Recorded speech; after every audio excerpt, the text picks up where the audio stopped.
Muito bem, meu amigo Canetz. Hoje nós Amém. vamos discutir tudo o que está acontecendo com essa economia aqui, o que nós vamos fazer para as empresas, aquela nossa conversa antiga de capital de giro, como que elas vão enfrentar e o que nós podemos dar de conselho para quem tem uma pequena e média empresa e está batendo de frente com essa crise de saúde aí que ninguém sabe quando que vai terminar para poder começar a sair do buraco. Não é isso? Então, existem dois tipos de empresas, né, com relação ao seu capital de giro. Tem muitas empresas grandes que usam o capital de giro das pequenas e médias empresas. Você sabe muito bem. Muito bem. Isso o Guedes não está atentando, porque acho que ele não sabe disso. Eu tenho um banco de dados, como você sabe, das 500 maiores empresas brasileiras, e 30% das maiores têm capital de giro negativo. O que significa? Eles praticamente exploram seus fornecedores, exigindo prazos enormes de pagamento, 90, 180 dias, e do lado do ativo, eles têm menos dinheiro nos próximos 180 dias, 6 meses, que é o ativo circulante, do que eles têm a pagar no passivo circulante.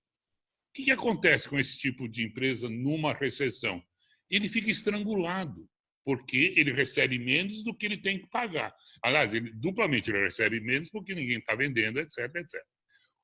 70% das empresas brasileiras, e acho que a sua também é assim, tem capital de giro positivo. E olha que interessante, o que acontece nessa hora? Há uma recessão que também não é muito grande, 5%, 6% do PIB, 6%, digamos, dos seus clientes não renovam aquele pedido. E como? Era 120 mil por mês, eu sempre dependia disso. Você não vai renovar? Não, está aqui os 120 mil que eu te devo e não renova. Olha o que acontece com a empresa que tem capital de giro. Ela fica com 120 mil em caixa. Então, ela tem, ela não entra em sufoco. Claro que se continuar, vai ficar. Mas ela, no primeiro momento de uma recessão, elas ficam líquidas, com caixa. E aí eles vão fazer o quê? Pagar os funcionários, ninguém vai mandar embora os funcionários.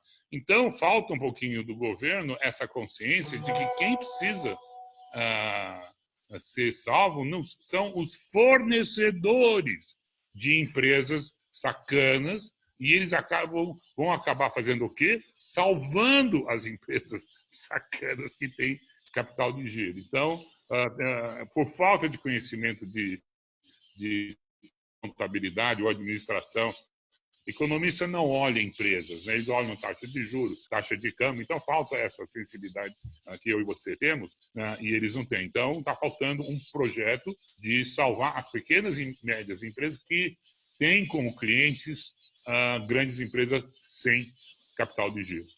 Eu concordo com o que você fala, mas eu só tenho um temor. Você sabe, Canetz, essas grandes empresas também, elas não têm pudor em falar que não vão pagar os seus fornecedores. Então, elas continuam capturando o capital de giro das pequenas e médias, porque elas vão proteger o caixa delas antes de vamos dizer, honrar os seus compromissos. Também não acho, eu acho que é uma coisa burra que eles fazem, porque grandes empresas podem captar dinheiro com os bancos a uma taxa muito menor.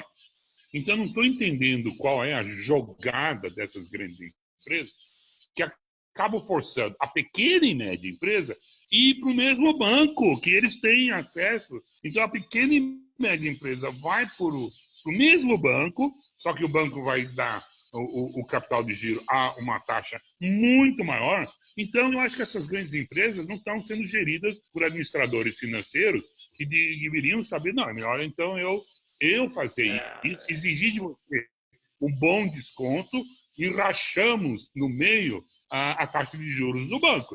Essa seria algo, mas eles não fazem, concordo plenamente com você, não, e honestamente não tem nada a ver. Essa seria uma atitude responsável cidadã mesmo. Mas, de novo, acho difícil eles fazerem isso. E nós temos que lembrar que, normalmente, muitas vezes, diretores financeiros são medidos, obviamente, pelos resultados da sua empresa e não do sistêmico, não do todo. E aí ele vai querer mostrar resultado, porque, afinal de contas, é o emprego dele que está na reta, ele que vai ter que mostrar que conseguiu salvar. Então, Tem um ambiente ruim aí, viu? Eu só quero lembrar uma coisa. Em 1911, essa história vale a pena ser contada. A esquerda americana de Harvard, né? Da Harvard University, percebeu, os esquerdistas perceberam que estava surgindo uma terceira classe, que era do administrador profissional.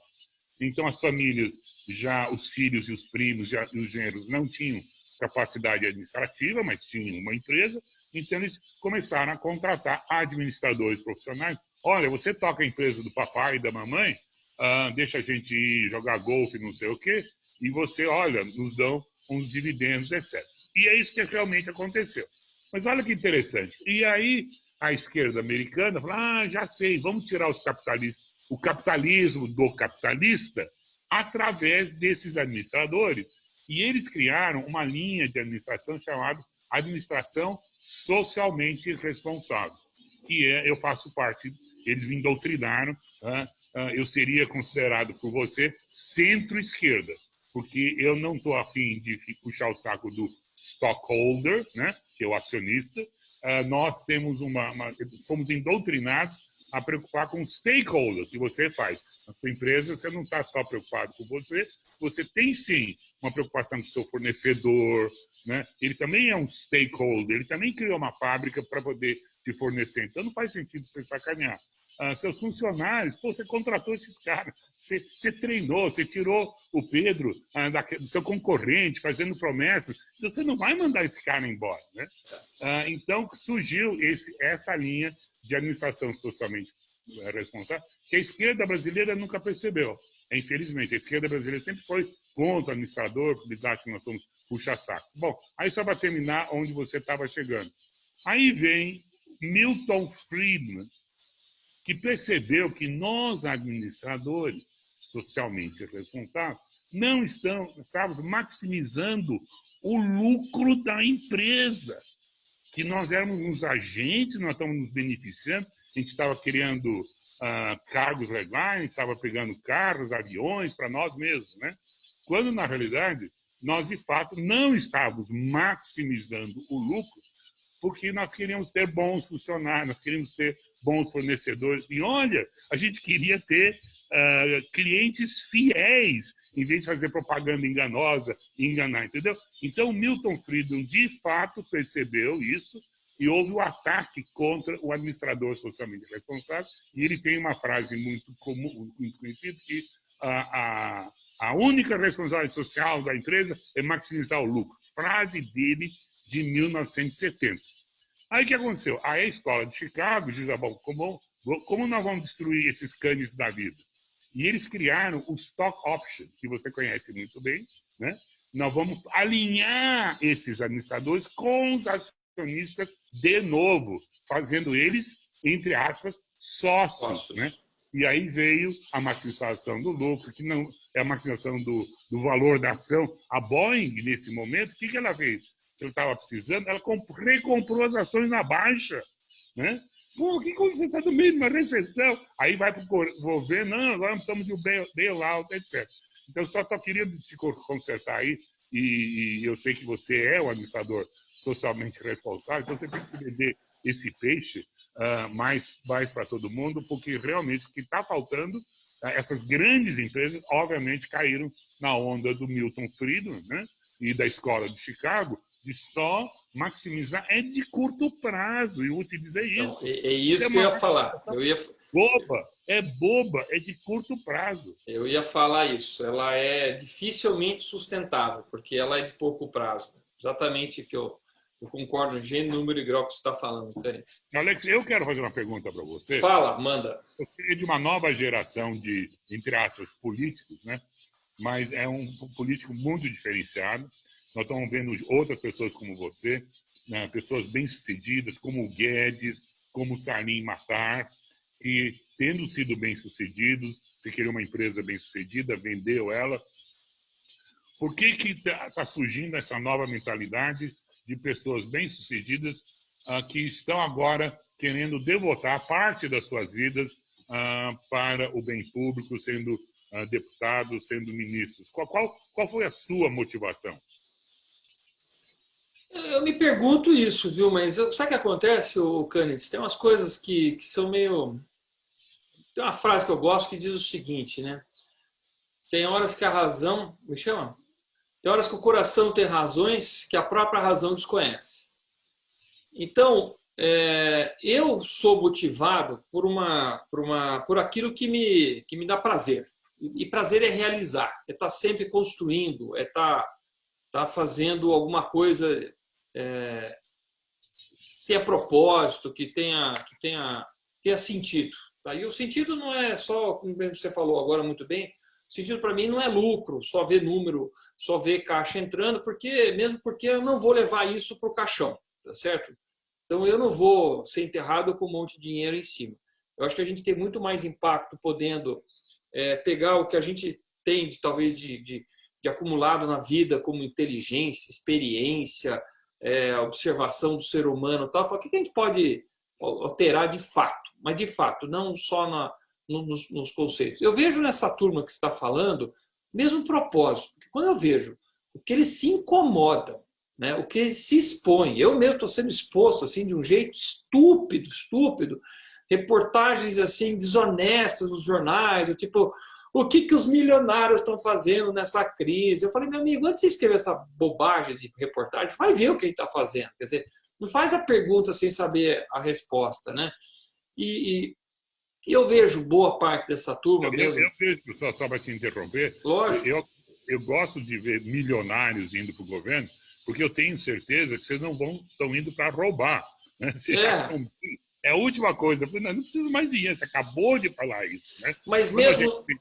Mas nessa crise também, que assim, também aparece gente muito mesquinha, gente com muito dinheiro e muito mesquinha.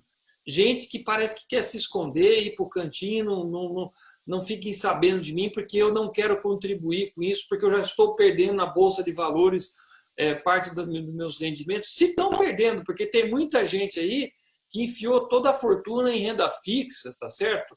Então, mesmo que o cara esteja ganhando pouco, ele não perde nada nessas horas agora. E eu acho isso, eu acho vergonhoso. Eu acho vergonhoso. Acho que todo mundo tem a obrigação de poder ajudar, tem que ajudar, sim. Seja, lógico, se ele não tem a estrutura que eu tenho, ou se ele não tem uma ação solidária, ele que cria um movimento, ele que faça uma doação, ele que veja que as coisas estão indo. Eu acho muito aquele código do Bill Gates lá, né? Quer dizer, o Bill Gates chega uma hora, cara, que ele já passou da curva, entendeu? Não é dinheiro mais, não é dinheiro. E aí ele vai lá e fala, pô, vamos acabar com a poliomielite, vamos acabar com o saneamento básico. Olha a vergonha que nós temos de saneamento básico no Brasil, Canitz. Quer dizer, como é que a gente chega nisso e não se toca, não fica se sentindo responsável por isso?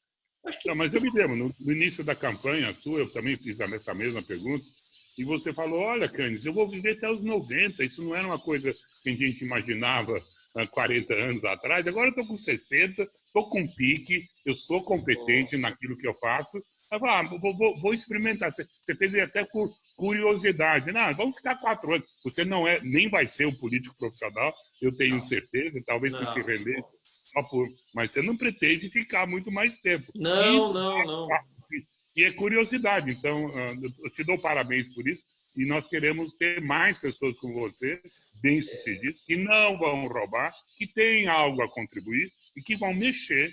Né? Todo mundo, você já me disse que muitas pessoas te procuram, deputados que não têm a menor noção do que é o Brasil, o que é uma empresa, etc. Até da esquerda vem até te perguntar coisas que você pode ajudar, porque tem muita ignorância Então, mas mesmo a esquerda, muitas vezes, ela é assim, incoerente nas coisas dela, porque agora ela fala, vamos salvar as empresas, mas não era ela que estava falando que as empresas eram exploradoras e tal. E tá engraçado que assim, vamos salvar os empregos, mas tem que salvar as empresas, porque quem dá emprego é a empresa. Então eles começam a perceber, assim, ficam até no meio do caminho meio atrapalhado, aí daqui a pouco solta aquela ideia de que a empresa é um mavadão, é aquele gordo charuto, cartola, andando no iate e tal. Eu falei, meu amigo, até existe esse tipo de gente, mas não é esse o tipo de gente que está hoje na sua empresa, aproveitando esse momento, ou preocupado com esse momento e preparando a empresa para a retomada. Como é que a gente faz essa retomada? Nós, já, sabe, botando a casa em ordem. Eu mesmo aqui fui no meu galpão aqui, eu vendi, mas não vendi toda a empresa, né? Eu tenho as 49%. Deu um momento, eu falei, gente, vamos ser inteligentes. Agora, tudo que está meio fora do lugar, meio que desarrumado, produto que não está bom, vamos limpar, vamos dar aqueles 5S do japonês lá para poder fazer as coisas ficarem no casco, na ponta dos cascos. Vamos limpar tudo, deixar o cavalo brioso. Você não mandou nenhum ele vai tomar. Embora. Não mandei ninguém embora. Zero.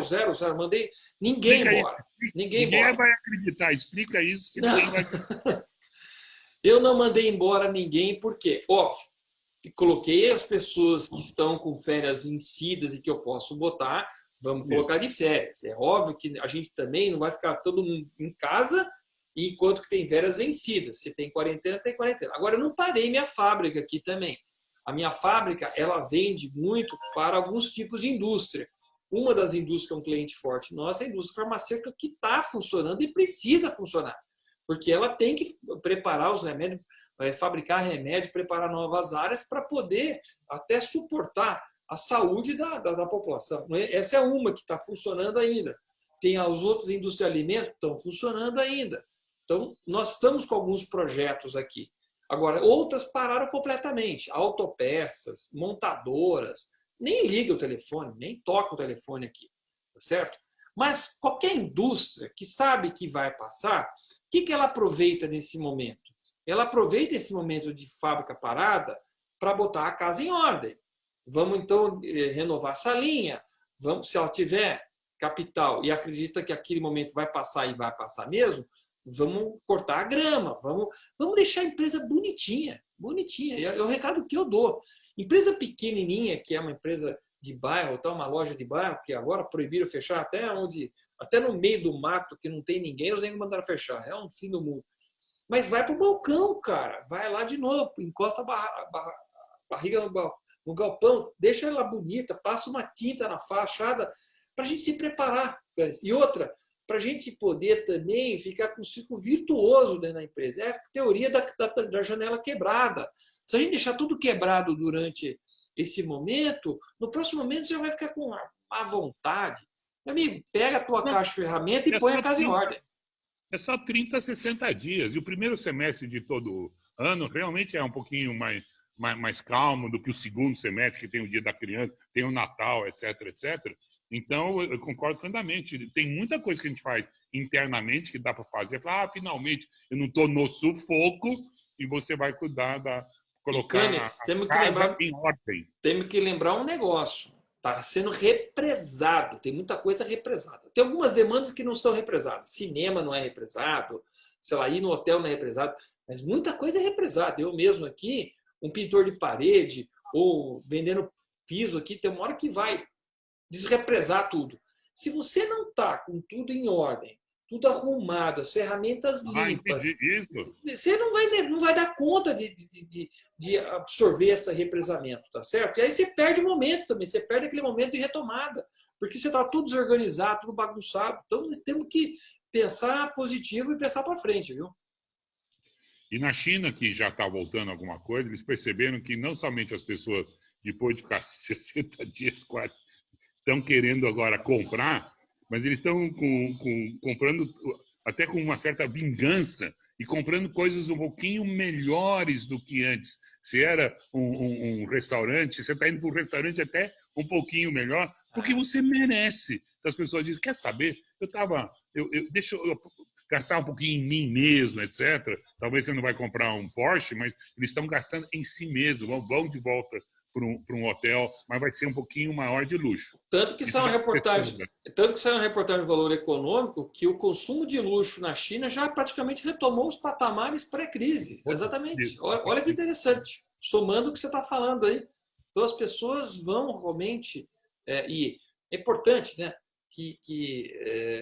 Lógico, né? Ter poupança, você tem que ter um recurso, né? Tem que ter emprego. Por isso, não demita mesmo. Tenta fazer tudo o que é necessário, que é dar férias, puxa até férias que o cara não tem direito, aí puxa aqui, faz tudo isso acontecer. Mas quem posterga a compra de um carro vai comprar em maio, junho, assim que a coisa terminar. Então, é o que você falou, é uma demanda represada, não é? Você não perdeu a venda do carro, né? Mas a indústria é só 17% do PIB brasileiro. Você está dizendo que o setor farmacêutico, que também é uma indústria, está indo de vento em popa. Então, onde é que essa economia está parando? A agricultura não está parando. Não está, não está. O boi está crescendo, o milho está subindo. Então, onde é que é essa paradeira geral que os economistas estão falando, que ele não volta mais? Você acredita nessa tese? Não. Eu acho que tem bens duráveis estão com problema, né? Linha branca está com problema, automóveis estão com problema, mas, de novo, é um represamento, isso tem um desrepresamento, retoma, mas hoje realmente é um problema, mas assim, tudo vai para férias coletivas, dá férias coletivas, banco de horas, layoff, né, que eles chamam, e assim vai tudo queimando esse tipo de coisa para não desmobilizar, para não demitir, porque no Brasil demitir custa muito caro, tá certo? É fundo de garantia, é 13º, é férias, é multa do fundo de garantia, então um pacotão que quem que vai ficar queimando capital de giro com demissão? Isso é bobagem. Então tenta segurar, a não ser... E digo mais, admitir também é mais caro ainda, porque tem que sair correndo atrás. Então, exame médico, nossa, é horrível, tudo é horrível. Então, assim, quem vai apanhar mesmo são aqueles hotéis, centro de convenção, toda essa estrutura que tem muita multidão. Shopping centers, eles também vão ter um tempo difícil, até talvez um trauma que vai resistir um pouco mais, né? Vai ter uma contaminação, que as pessoas vão assim, quer saber, vou na rua de loja de bairro no início, não vou lá para o shopping center, não sei. Temos que tomar cuidado com esse tipo de traumas, que eu falo que assim, amanhã um chinês dá um espirro, o mundo inteiro cai, né? As bolsas já despencam, apareceu mais um chinês morto lá que ninguém sabe o que é. Pelo amor de Deus, vai ser uma canseira, um trauma mundial, isso aí que vai demorar, viu, Cânice? Agora, esse tipo de indústria eu acho que é problema. Eu tenho alguns amigos meus que são fabricantes de motopeças, também parado, porque não... E é engraçado, qual está o parado dele? É na loja de bairro, é lá na loja de moto. Não é na fábrica de moto, não é na fábrica dele. Mas como a ponta foi fechada por um decreto do governo, não se vende, a cadeia toda para. Olha como eles travaram na venda. Por isso que eu sou um dos que fala que a gente tem que ser mais inteligente nesse lockdown. O Dória exigiu que o vendedor e comprador usassem uma máscara, ficassem, não trocassem cartão de crédito. Tem tanta... É muito fácil você se proteger. Eu sou um imunossuprimido. Eu tenho um problema... Eu tenho um rim que preciso tomar remédios imunossupressores. Então, durante o 2019...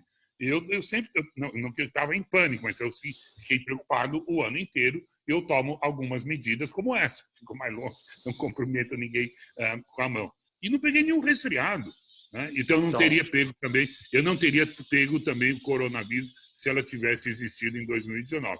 Então esses cuidados de higiene, nós vamos, é só falar. O Dória fala, olha pessoal, agora é certo. Em vez de ter o código do consumidor, né? Em vez de ter o código do consumidor, você vai ter que ter um gel, um litro de álcool gel. Não fizeram isso, é isso que você tinha que ter no caixa. Olha, antes de usar o cartão de crédito, vamos passar o gel. Não fizeram isso, era isso que nenhum protocolo. Impressionante. Aí a Federação do Comércio também, eu acho que bobeou um pouquinho de... sim. Eu acho que teve isso também. Agora, eu me coloco também na pele de um governador, né? De um gestor público, né? Ele vai ser responsabilizado. E aí, o que acontece? Então, é mais fácil falar, ninguém pode. E aí, aquele que saiu, aquele que tocou, eu falei, mas não podia. Mas ele, por conta própria, inclusive, está desrespeitando a minha ordem. E aí, ele tira o dele da reta. A responsabilidade dele não está. Porque se ele toma atitude, não, vamos abrir, vamos falar isso aqui, o que acontece? As mortes vão ficar nas costas dele. Então, tem uma medida aí, tem uma... Isso é um bom ponto. Mas não é assim. Tem um ponto. Mas é o seguinte, se eu fosse o gestor, eu seria um pouco mais corajoso. E eu falaria assim, como tem na questão da febre aftosa. Tá? Apareceu um boi, uma vaca aqui com febre aftosa, então faz essa área confinada, faz um outro raio maior de controle e aí o outro raio maior sem vacinação, tá certo? Então é contaminado, com vacinação, sem vacinação. E aí a gente podia fazer isso no raio das cidades. E as cidades que estão aqui no interior de São Paulo, que não tem nada, deixa o comércio aberto com os protocolos de novos distanciamentos sociais, álcool gel, máscara, todo mundo. Isso não custa para ninguém botar uma máscara. Até minha mãe, que é a dona Joana, está fazendo máscara, tá certo? Então, faz esses protocolos de segurança mais alto, acaba com as festinhas que são desnecessárias e ninguém vai ter problema com isso, tá certo? E a vida que segue. Mas não, passaram um horizontal e eles se acham muito baixo de falar isso. Ninguém sai, vou mandar a polícia, vou mandar prender todo mundo. Aí, desculpa, eu acho que não é a atitude. Mas eu tenho a humildade de me colocar na situação deles e ver a responsabilidade que eles estão tendo nas costas. Né? Bom, então, e como é que vai ser a volta? Que acho que essa é a grande discussão. Obviamente que esse vírus vai embora. Hoje eu li uma coisa muito interessante, que na Lombardia fizeram um teste em mais de 5 mil pessoas e descobriram que, olha que interessante, 15 a 20% já estão com o anticorpo, né? E provavelmente daqui 60 dias, porque ainda continua lá na Itália, menos intensivo, mas continua, que talvez daqui 60 dias, 40% das pessoas já estão imunizadas naturalmente pelo vírus, e aí ela para, por definição, ela não vai ter mais gente. Então a gente tem que estar discutindo a volta. Como é que você prevê essa volta? Ela vai, para mim, vai ser bem sucedida, porque a chance de você pegar agora é cada vez menor. É menor. Eu entendo que a volta no Brasil ela vai vir por duas pressões. Uma que simplesmente quando as prefeituras e os governos começaram a perceber que não entra nenhum caixa do imposto, o caixa vamos dar uma modificada nisso porque o negócio está ficando feio.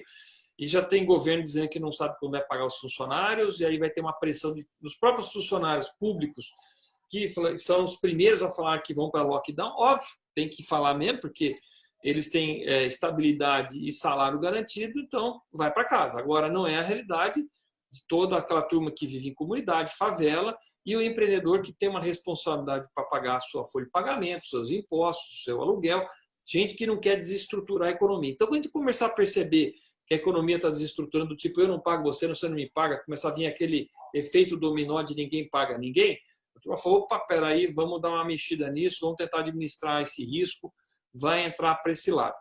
Também eu acho que as pessoas vão começar a perceber que não é a mesma coisa, não dá para pegar as variáveis do hemisfério norte e trazer para o sul, é igual. Não, nós temos outras variáveis.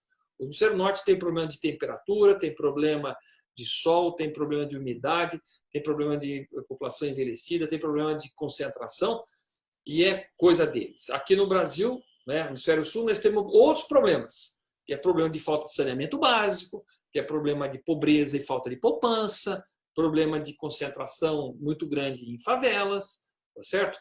E problema de repetir o ambiente do hemisfério norte em escritórios da Faria Lima, em shopping centers, onde a gente consegue repetir as mesmas coisas que eles têm lá aqui. E aí eu acho que sim. Eu só queria incluir as vantagens, que você não falou, as vantagens. Nós somos um povo extremamente jovem, a idade média... Jovem, perfeito.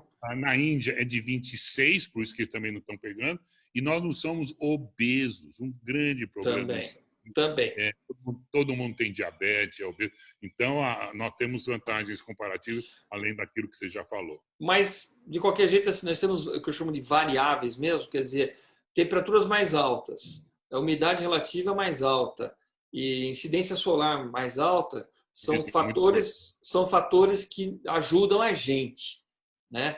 Tem outros que são piores, mas assim, por isso que a gente acha que não é porque nós temos essas vantagens que relaxa tudo. Não é isso que eu estou falando. E, de novo, né, grandes cidades como São Paulo, você entra no escritório da Faria Lima, meu amigo, é um próprio ambiente europeu instalado aqui. Quer dizer, ar-condicionado, tem renovação, sol pouco, umidade baixíssima, tal. Aí tem que tomar cuidado mesmo. Eu lembro quando eu trabalhava Trabalhei pouco tempo no centro empresarial lá, e eu não entendia por que eu tossia tanto. Depois de um feriado, eu cheguei à minha mesa, estava coberta assim, de poeira preta. Eu falei, o que é isso? Aí eu olhei para cima, tinha um insuflador, e o centro empresarial naquela época, mas estou falando isso realmente faz 25 anos atrás, eles descobriram que todo o sistema de ar-condicionado deles era puro fungo, era fungo, da umidade que proliferava lá dentro. Eles não faziam limpeza daqueles dutos, que era o ar-condicionado central, eles não tinham controle de umidade. Meu amigo, eu passava mal o tempo todo. E não era nem corona. Eu vivia doente dentro daquele ambiente. Por isso que nós temos que tomar cuidado com esses sistemas de ar-condicionado central. Eu até falei para o pessoal de shopping center, falei, olha, vocês tinham que falar assim, ó, sistema de ar-condicionado é esterilizado. E quem conhece de biossegurança, todo o ar que sai de uma área de biossegurança, ele é incinerado, passa por chama, assim, para queimar. O ar mesmo, o ar passa que está queimando. Para queimar tudo, para jogar para fora um ar que não põe a risco de biossegurança para fora.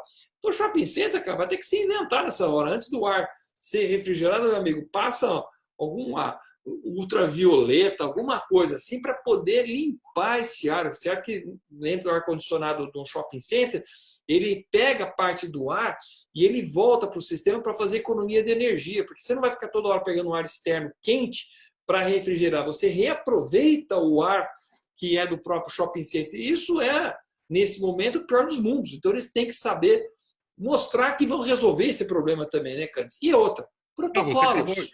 Você acabou de dar uma ideia. Você acabou de dar uma ideia para o shopping center do que como arrumar a casa, né? Está todo mundo parado sem fazer? Não, começa a ver exatamente o que você tinha falado meia hora atrás. É isso aí. Nós temos que botar a casa em ordem em vários níveis. Seja numa pequena lojinha, que está a tua porta estourada, que está o banheiro com aquela tampa da privada quebrada. Não tem, meu amigo, tem umas coisas de japonês que é a teoria da porta da janela quebrada e que a gente tem que ir atrás. Não deixe de arrumar a tua cama todo santo dia. Eu estou fazendo isso, Candice, por uma questão de higiene mental, tá certo? De não desistir, de não deixar baixar a bola. Agora, você me mandou um link anteontem, né? Você me mandou um link com 478 projetos de lei. Praticamente todo deputado federal fez o seu projetinho de lei, um mais absurdo do que o outro, sem procurar ninguém, fazendo individualmente, que eu tenho certeza só para questões eleitorais, para mostrar, olha, tá vendo? Eu estava lá, e até vi para dar mais dinheiro para esse, para acabar com os feriados, tudo assim, sem estrutura. E que me chamou a atenção, será que esses deputados não percebem que se você fizer 478 medidas, vai ter um problema de escolher quais que serão assim, em primeiro lugar? Não era a questão, por exemplo, por que o Novo não se reunir, né? Especialmente a diretoria, que sempre falou que entendia mais de como empresas fazem. Por que eles não fizeram uma lei sobre capital de giro e como proporcionar e como identificar quem tem capital de giro negativo e quem que está... Por que o Novo, como uma bancada que eu esperava um pouquinho mais, de fazer os 8 deputados se reunirem, o presidente assinar e fazer uma coisa estruturada com umas 15... Aliás, vocês têm até uma fundação, se não me engano, criada para isso. Ela ficou silenciosa. Eu fiquei meio decepcionado, para ser absolutamente correto com você, porque eu esperava mais. Toda a liberdade. Mas é o seguinte, no D0, aliás, antes de começar a coisa, eu já, né, gato escaldado, tem medo mesmo das coisas, eu fiz 2 pronunciamentos lá, um na comissão mista de orçamento, que os caras estavam aprovando aquele orçamento de 30 bi para o relator, para gastar com aquele sorriso no rosto, de que vai entrar dinheiro para caramba. Eu falei, vocês não têm noção do que vocês estão falando. Vocês estão contando com o ovo no cu da galinha, desculpa a expressão aqui. Não vai ter esse orçamento, não vai ter esses recursos. Nós vamos ter que devolver dinheiro para a União para ela poder fazer políticas para salvar as empresas. Depois eu fiz um pronunciamento naquele mesmo dia lá no plenário. Falei, presidente, para o presidente Maia, né? Presidente Maia, as empresas vão precisar de capital de giro. Elas vão quebrar por falta de caixa. cash is king, né? Que a gente sempre fala isso, tá certo? Lucro é uma opinião, caixa é um fato. Caixa é um fato. Ou você tem ou você não tem. Isso já dizia também Jack Welch, um cara que morreu recentemente, mas que sabia muito bem como tocar uma empresa. E aí, eu insisti isso, porque vocês não estão percebendo o problema. Aí a turma, tá, não é tudo bem, é só uma gripezinha, só essas porcariadas aí, não prestaram atenção.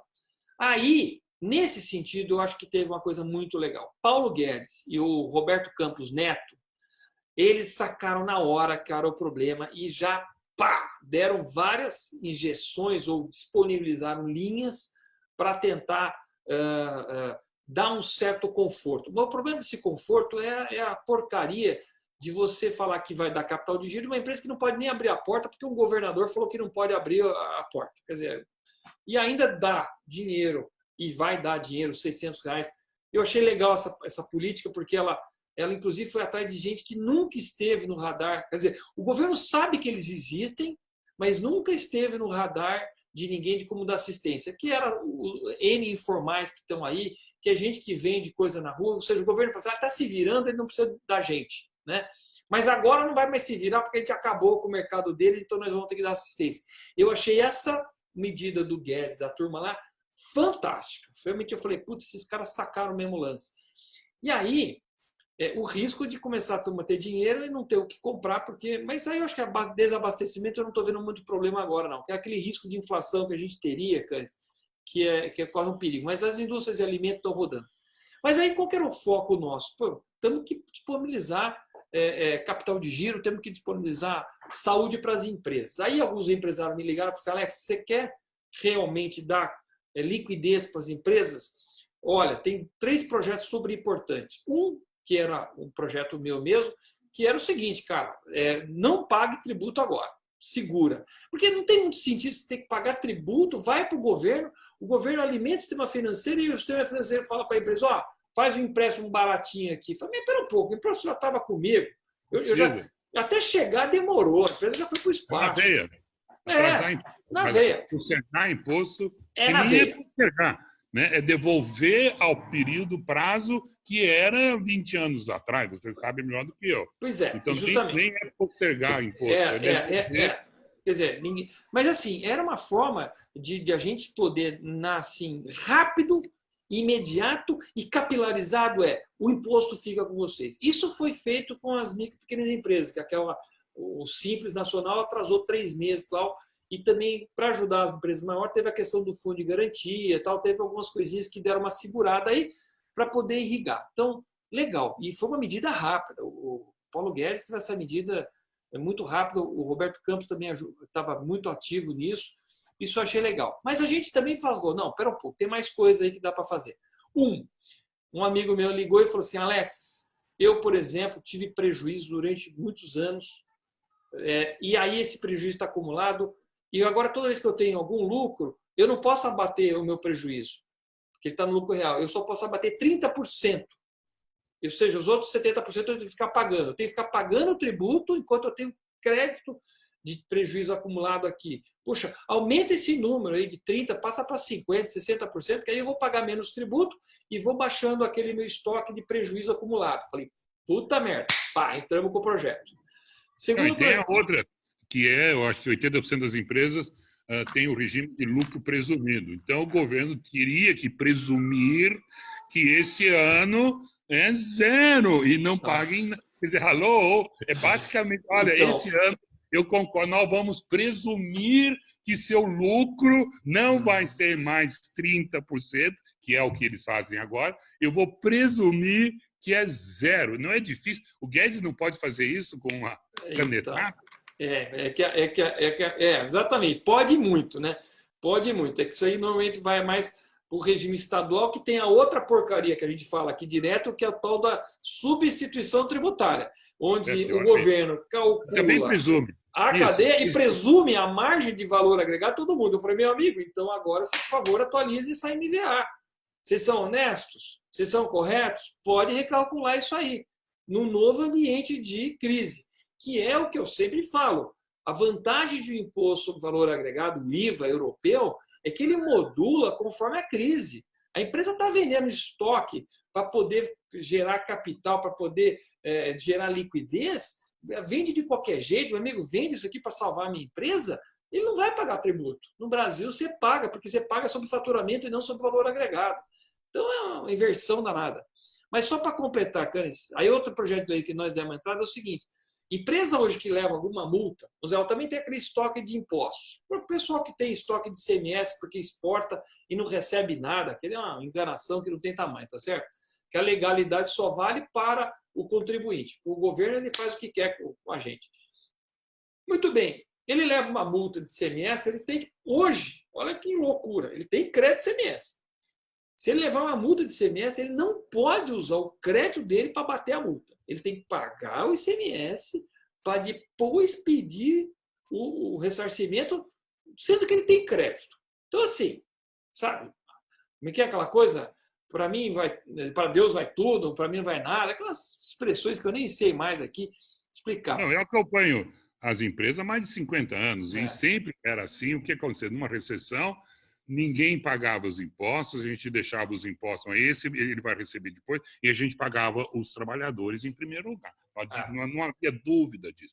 Aí o que fizeram? Começaram a dar multas extorsivas para o atraso de pagamento de imposto. E aí eu tenho absolutamente, eu sei disso, as empresas começaram, opa, então eu preciso pagar os impostos primeiro e vou demitir, não todo mundo, mas 20%, 25% eles demitiam.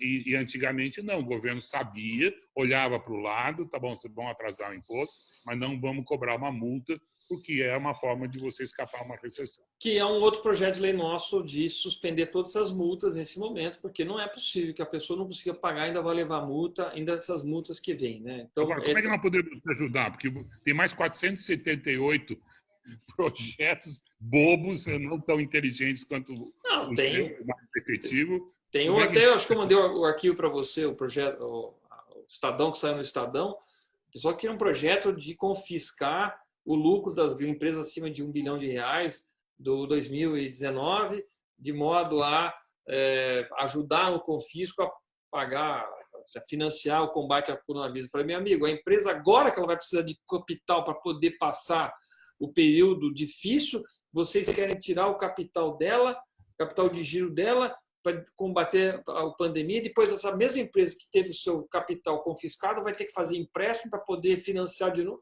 Vocês não têm noção do que vocês estão falando?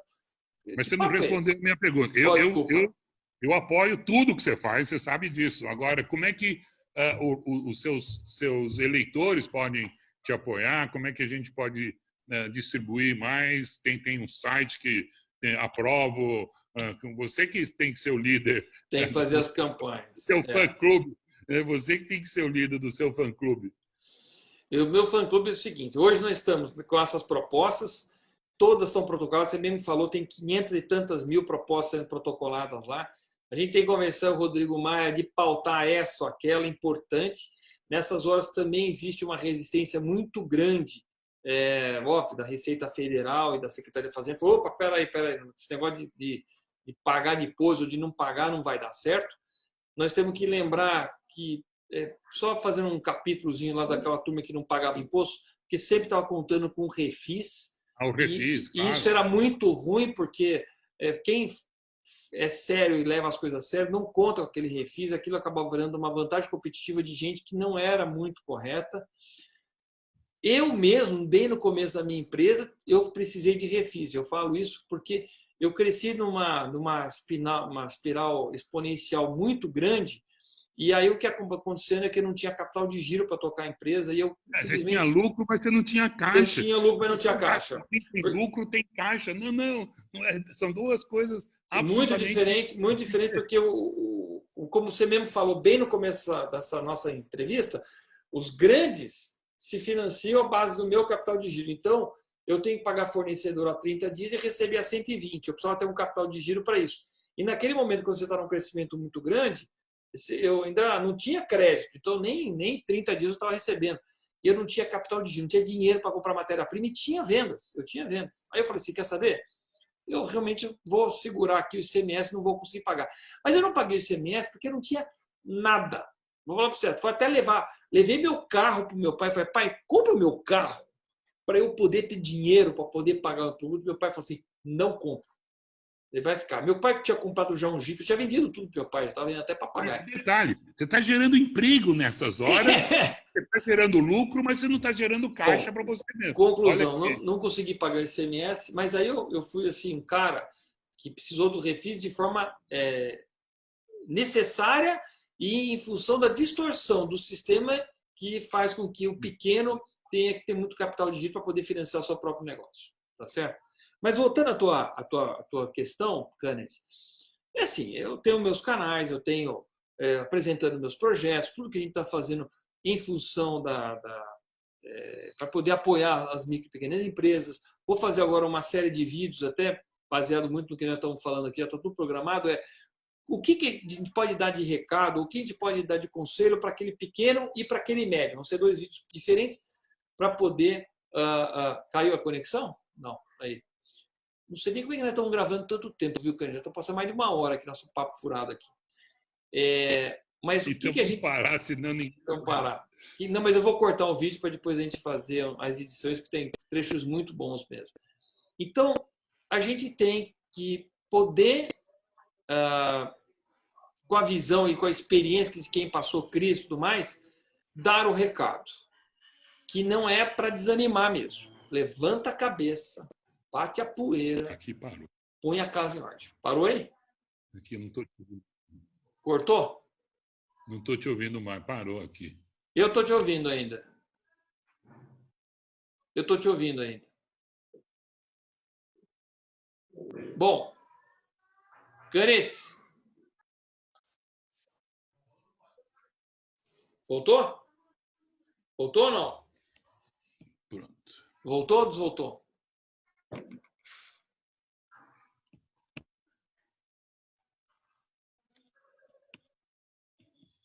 O Canetes.